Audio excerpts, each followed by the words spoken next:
Welcome back to We Are Austin. Did you know more than 5 million teeth are knocked out every year? And only 9% of adults in the U.S. know what to do when it actually happens. Well, here to help us avoid singing All I Want for Christmas is My Two Front Teeth, and to give us tips on maintaining our oral health is Dr. Stefan Zweig, president of the American Association of Endodontists. Good morning. Good morning, Chelsea. All right, so let's dive right in. Why is oral health care so important? I mean, oral health care is important because oral health is really tied to our overall health. And so this happens on so many different levels. One is your appearance. When you don't look good, it could affect your self-confidence. It could affect your interpersonal relationships. It can even affect your job. So this is probably the most, common notion about your oral health. But then also, when you have poor oral health and you have trouble chewing or eating, it affects nutrition. So that's going to affect your overall health. And then also, we're finding that there are some connections between oral health and oral disease and systemic disease.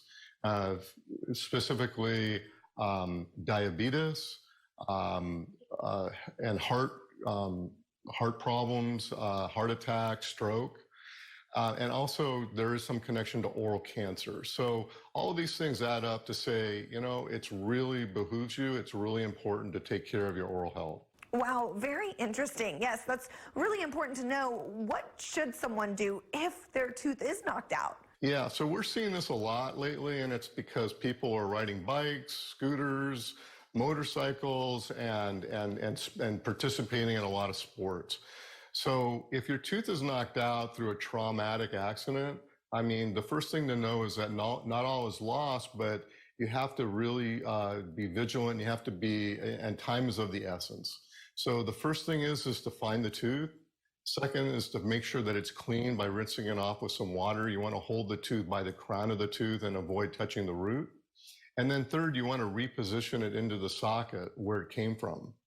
Then you're going to want to see a dentist or an endodontist to make sure that what you've done is proper. And specifically, a lot of these teeth end up needing what we call root canal treatment, is what endodontists do. So a visit to an endodontist after you've had this type of traumatic accident is really the best way to go. Good advice there. A lot of us feel nervous about visiting the dentist or endodontist. So what advice do you give people who are told they need a maybe root canal or tooth extraction? Sure. Well, the first thing to realize is that a root canal is a procedure that's designed to save your tooth as opposed to having an extraction, and there's a big difference. I know that people are nervous about they've heard a lot about root canal, but what they don't realize is that we've advanced greatly over the last several years. We have new technology, better anesthetics, and it makes having a root canal very easy. Usually happens in one visit with no pain at all. So they shouldn't be nervous about having a root canal. There are a lot of benefits to saving your tooth as opposed to having it extracted.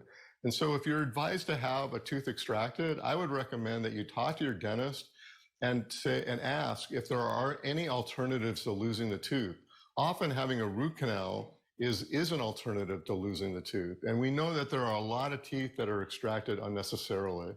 So if you need a root canal, your dentist may want to do it, or they may want to refer you to an endodontist who has had additional training in doing root canal. They're dentists who've gone to school an additional 2 to 3 years to learn how to do this. So they're a bit more efficient and they have the technology.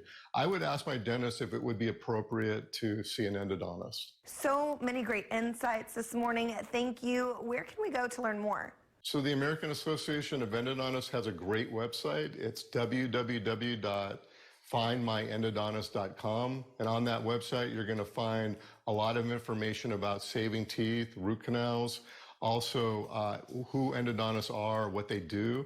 And there's also a search engine which is going to allow you to find an endodontist in your area. And we really recommend that people look into that website. Great. We will do that. Thank you for joining us, Dr. Zweig. Have a great day. Thanks, Chelsea. You too.